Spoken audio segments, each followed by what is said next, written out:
ഇവരുടെ പാക്കിംഗ് ഭയങ്കര അടിപൊളിയാട്ടോ, ഭയങ്കര അടിപൊളി പാക്കിംഗ് ആണ്. ഇതുപോലത്തെ നല്ല സിപ്പ് ലോക്ക് കവേഴ്സിൽ വരുന്നതാണ് എല്ലാ ഡ്രസ്സസും. അതെ, അവരിങ്ങനെ തന്നെയാണ് പാക്ക് ചെയ്ത് അയക്കുന്നത്. ഞാൻ ആക്ച്വലി ഈ കവേഴ്സൊക്കെ ഞാൻ എടുത്തു വയ്ക്കാറുണ്ട്. കാരണം ഞാൻ ട്രാവൽ ചെയ്യുന്ന സമയത്ത് അവളുടെ എല്ലാ സാധനങ്ങളും ഞാൻ ഓരോ പാക്ക് ബൈ പാക്കായിട്ട് എടുത്തു വയ്ക്കുകയാണ് ചെയ്യാറുള്ളത്.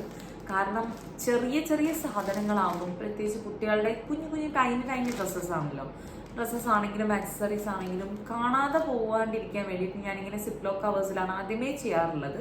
ഇപ്പോഴും അങ്ങനെ തന്നെയാണ് ചെയ്യുന്നത്. അപ്പം നമുക്ക് ഒരു കൺഫ്യൂഷൻ ഉണ്ടാവില്ല, പെട്ടെന്ന് എടുക്കാനൊക്കെ എളുപ്പമായിരിക്കും. അപ്പം ഇങ്ങനത്തെ കവേഴ്സ് കിട്ടുമ്പോൾ ഞാൻ എപ്പോഴും എടുത്തു വയ്ക്കാറുണ്ട്. ഞാൻ വാങ്ങിച്ചത് വേറെയും ഉണ്ട്. അപ്പോൾ പിന്നെ എന്താ വെച്ചാൽ ഈ ഒരു ജോഡി ഡ്രസ്സ് മാത്രമേ ഞാൻ ഇട്ട് കൊടുക്കാതെ മാറ്റി വെച്ചതുള്ളൂ. ബാക്കി എല്ലാ ഡ്രസ്സുകളും ഞാൻ അവൾക്ക് ഒരു തവണ ഉപയോഗിച്ച് വാഷ് ചെയ്താണ് ഇപ്പോൾ ഞാൻ റിവ്യൂ പറയുന്നത്. ബിക്കോസ് നമ്മൾക്ക്